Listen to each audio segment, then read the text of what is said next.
भक्त बंधुओं, आज की ये शिव कथा साधारण नहीं है। ये कथा धैर्य और श्रद्धा की परीक्षा लेती है। ये अवश्य ही लंबी है और सच कहें तो बहुत से लोग इसे पूरा सुनने का साहस नहीं कर पाते। फिर भी मुझे आपकी भक्ति पर पूर्ण विश्वास है। मुझे यकीन है कि जो सच्चे मन से इस कथा को अंत तक सुनेगा, वो केवल शब्द नहीं सुनेगा, बल्कि स्वयं को शिव कृपा से जोड़ लेगा। क्योंकि भक्त बंधुओं, जो भी व्यक्ति इस पावन कथा को पूरी निष्ठा और धैर्य के साथ सुन लेता है, उसके जीवन में बड़े दुख और भारी संकट टिक नहीं पाते। उसके मार्ग की बाधाएं स्वयं हटने लगती हैं। उसकी संतान दीर्घायु होती है और उसके घर में सदा भगवान शिव की कृपा बनी रहती है। भक्तों, कथा श्रवण केवल कानों का कार्य नहीं है। ये एक ऐसी साधना है जो मन, कर्म और भाग्य तीनों को परिवर्तित कर देती है। इसी कारण शास्त्रों में कहा गया है कि किसी भी पवित्र कथा को अधूरा नहीं छोड़ना चाहिए। अधूरी कथा अधूरी श्रद्धा का संकेत होती है। शास्त्रों में यह भी बताया गया है कि जो व्यक्ति किसी पावन कथा को आरंभ करके बीच में ही छोड़ देता है, वो अनजाने में अपने जीवन में भारी दोष का कारण बनता है। इसलिए भक्त बंधुओं, इस कथा को अंत तक सुनना आपका स्वयं का कल्याण है। श्रद्धा भाव से हर हर महादेव का स्मरण कीजिए, क्योंकि नाम स्मरण भी एक महान तपस्या है। अब भक्त बंधुओं, अपने मन को शांत कीजिए, हृदय को भक्ति से भर लीजिए और इस पावन शिव कथा में प्रवेश कीजिए। आज की ये कथा एक ऐसी सत्य गाथा है जो अहंकार के अंधकार को मिटाकर भक्ति का दीप जलाती है। ये कथा है सोमदत्त नामक व्यक्ति की, जिसका हृदय कठोर हो चुका था और जिसकी दृष्टि पर धन का घना पर्दा पड़ गया था। वो इतना अंधा हो चुका था कि उसे ईश्वर भी केवल एक भ्रम प्रतीत होते थे। सोमदत्त के पास अपार धन संपत्ति थी। उसका भवन सोने चांदी की चमक से दमकता था, जिसे देखकर सामान्य मनुष्य की आंखें चौंधिया जाएं। लेकिन भक्तों, उस भव्य महल में सुख का नहीं, केवल वैभव का वास था। वहां शांति का नामो निशान नहीं था। प्रत्येक सुबह सोमदत्त अपनी तिजोरी की चाबियों को देखकर ही संतोष करता था। उसका मानना था कि संसार में वही सबसे बड़ा है जिसके पास धन है। वो अपनी पत्नी निर्मला की भक्ति का उपहास उड़ाता और कहता कि पत्थरों के सामने सिर झुकाने से कुछ नहीं मिलता। वो गर्व से कहता कि उसने कभी मंदिर का द्वार नहीं छुआ, फिर भी उसके पास सब कुछ है। उसके लिए धन ही भगवान था और उसकी बाहें ही उसका भाग्य। वो ये भूल चुका था कि उसकी हर सांस भी किसी अदृश्य शक्ति की देन है। अपने व्यापार को बढ़ाने के लिए सोमदत्त ने न जाने कितने निर्धनों की रोजी छीनी थी। अनगिनत लोगों की बद्दुआएं उसने अपने जीवन में जोड़ ली थी। उसके लिए सत्य और करुणा केवल खोखले शब्द थे। उसी घर के एक कोने में उसकी पत्नी निर्मला रहती थी, शांत, सहनशील और शिव की परम भक्त। वो प्रतिदिन भगवान शिव की आराधना करती, लेकिन अपने लिए नहीं, बल्कि अपने पति के पापों की क्षमा के लिए। जब वो शिवलिंग पर जल अर्पित करती तो उसकी आंखों से अश्रु बहते रहते। वो बस यही प्रार्थना करती कि हे भोलेनाथ, मेरे सुहाग की रक्षा करना, उन्हें उस पाप की अग्नि से बाहर निकाल लेना जिसमें वे स्वयं जलते जा रहे हैं। लेकिन सोमदत्त का हृदय इतना कठोर हो चुका था कि वो अक्सर निर्मला के हाथ से पूजा की थाली छीनकर दूर फेंक देता। क्रोध में वो कहता कि यदि इस घर में रहना है तो ये सब आडंबर छोड़ना होगा। एक दिन उसने महल में भव्य भोज का आयोजन किया और निर्मला को आदेश दिया कि वो कीमती आभूषण पहनकर आए।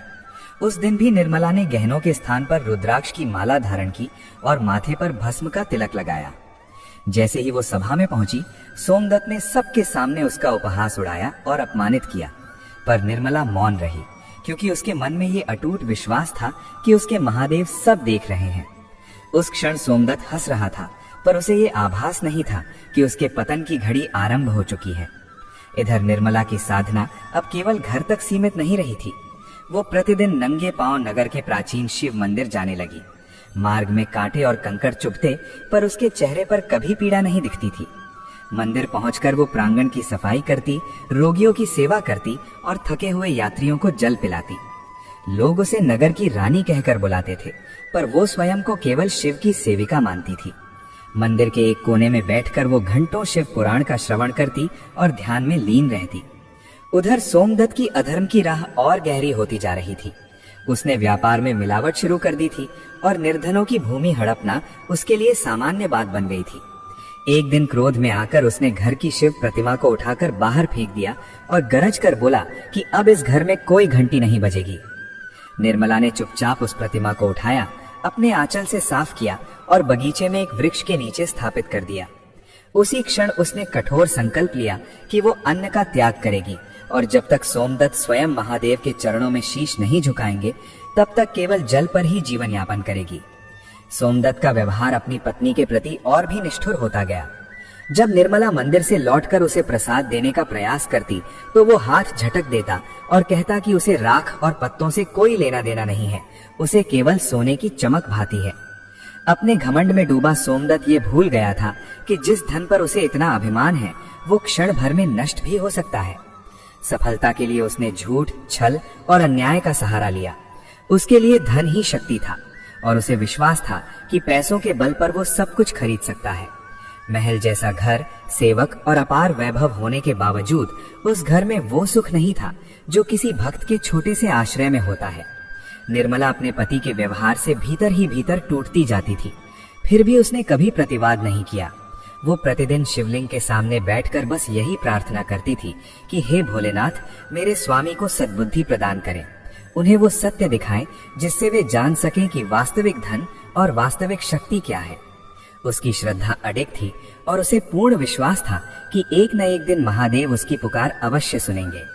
उस घर में एक और तिजोरियों की चरमराहट और सिक्कों की खनक गूंजती थी तो दूसरी ओर निर्मला के कक्ष से ओम नमः शिवाय का मधुर शांत स्वर उठता था। नगर के लोग सोमदत्त की अपार संपत्ति से ईर्ष्या भी करते थे और उससे भयभीत भी रहते थे, क्योंकि उसके पास शक्ति और प्रभाव दोनों थे। फिर भी कोई उसे हृदय से सम्मान नहीं देता था। ये बात सोमदत्त को तनिक भी विचलित नहीं करती थी। वो अपनी ऊंची हवेली की बालकनी में खड़ा होकर नीचे झांकता तो उसे सभी लोग चींटियों के समान तुच्छ दिखाई देते थे। उसके मन में ये भ्रम बैठ चुका था कि वही इस नगर का स्वामी है। धीरे धीरे उसके भीतर ये विचार दृढ़ हो गया कि उसे किसी की आवश्यकता नहीं है, न किसी मनुष्य की और न ही ईश्वर की। वो खुलेआम कहता कि मंदिर और मूर्तियां केवल मन का धोखा है। उसके अनुसार असली भगवान तो वही सोना है जो तिजोरियों में बंद है। भक्तों, यही घमंड उसे विनाश की ओर खींच रहा था, पर वो इस सच्चाई से अनजान था। उसे विश्वास था कि उसका स्वास्थ्य और उसका वैभव कभी उसका साथ नहीं छोड़ेंगे। जब निर्मला उसे समझाने का प्रयास करती और कहती कि समय सदा एक जैसा नहीं रहता, तो वो उसकी बातों को ठहाके में उड़ा देता। सोमदत्त के जीवन में धर्म के लिए कोई स्थान नहीं था, किंतु अधर्म का भार भीतर ही भीतर बढ़ता जा रहा था। एक ओर निर्मला अपनी साधना में निरंतर लीन होती जा रही थी और दूसरी ओर सोमदत्त माया और अहंकार में डूबता जा रहा था। ये उसी टकराव की शुरुआत थी जो आगे चलकर सोमदत्त के पूरे अस्तित्व को झकझोर देने वाला था। जैसे जैसे उसका अभिमान बढ़ता गया, वैसे वैसे निर्मला की तपस्या और भी कठोर होती चली गई। अब सोमदत्त ने खुले रूप से अधर्म का मार्ग अपना लिया था। वो उन निर्धनों को विशेष रूप से सताने लगा जो भगवान शिव में आस्था रखते थे। वो उनका उपहास करते हुए कहता कि यदि उनका महादेव सच्चा है तो फिर वे इतने दयनीय क्यों हैं और सहायता के लिए उसके द्वार पर क्यों आते हैं। सोमदत्त के ये कटु वचन निर्मला के हृदय को पीड़ा पहुंचाते थे, मानो कानों में तपता हुआ तेल डाला जा रहा हो। फिर भी वो मौन रहती। हल्की मुस्कान के साथ वो मन ही मन प्रार्थना करती कि जिस दिन महादेव की कृपा का एक अंश भी उसके स्वामी पर पड़ गया, उसी दिन उन्हें वास्तविक धन का अर्थ समझ में आ जाएगा। निर्मला की दिनचर्या पहले से भी अधिक कठोर हो चुकी थी। वो भोर से कई घड़ियां पहले उठ जाती, ठंडे जल से स्नान करती और उसी मिट्टी की शिव प्रतिमा के सामने बैठ जाती जिसे सोमदत्त ने घर से बाहर फेंक दिया था। वो बगीचे के उस कोने में साधना करती जहां न धूप से बचाव था और न वर्षा से। सोमदत्त कभी कभी झरोखे से उसे देखता और व्यंग्य करते हुए अपने सेवकों से कहता कि देखो, ये स्त्री महलों का सुख त्याग कर धूल में बैठकर पत्थर की पूजा कर रही है। इसे क्या पता वैभव का आनंद क्या होता है। उसकी हंसी में घमंड और अज्ञान दोनों झलकते थे। अपनी पत्नी को भयभीत करने के लिए सोमदत्त ने उसके कक्ष की सभी सुविधाएं छीन ली। उसे पुराने और फटे वस्त्र पहनने पर विवश कर दिया गया। पर इन कष्टों से निर्मला का तेज कम होने के स्थान पर और अधिक निखरने लगा। इसी बीच नगर पर भीषण अकाल का संकट आ पड़ा। नदियां सूख गईं, खेतों में दरारें पड़ गईं और लोग अन्न के एक दाने के लिए तरसने लगे। जहां एक ओर जनता पीड़ा में डूबी थी, वहीं सोमदत्त ने इस विपत्ति में भी लाभ का अवसर खोज लिया। उसने अनाज का बड़ा भंडार जमा कर लिया और उसे ऊंचे दामों पर बेचने लगा। जब निर्मला ने ये सब देखा तो उसका हृदय करुणा से भर उठा। वो अपने स्वामी के चरणों में गिर पड़ी और हाथ जोड़कर विनती करने लगी।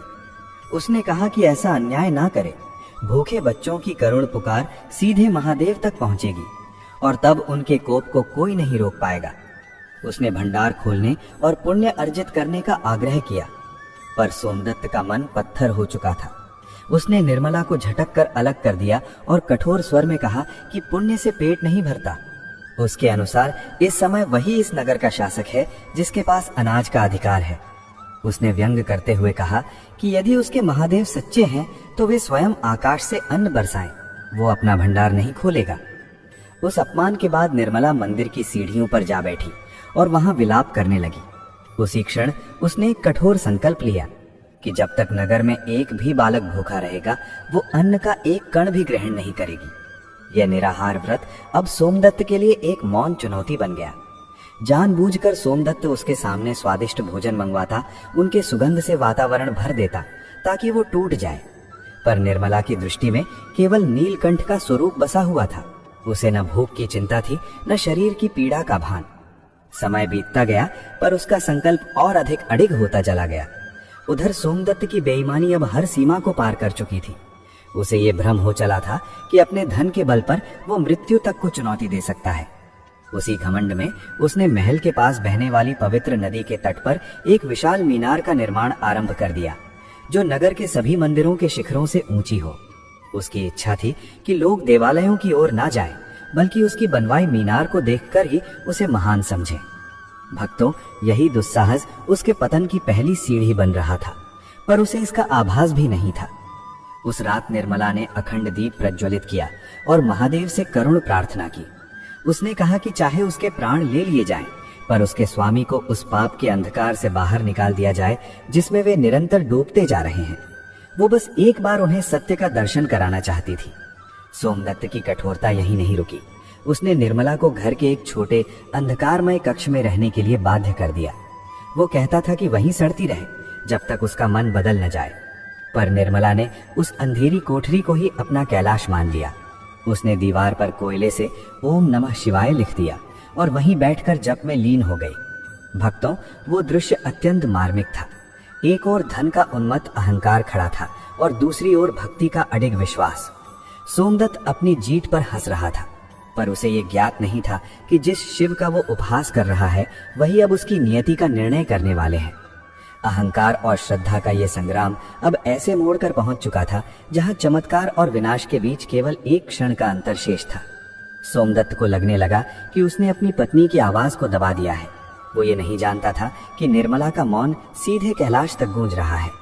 उसका घमंड अब उस शिखर पर पहुंच चुका था जहां से मनुष्य को धरती दिखाई देना बंद हो जाती है।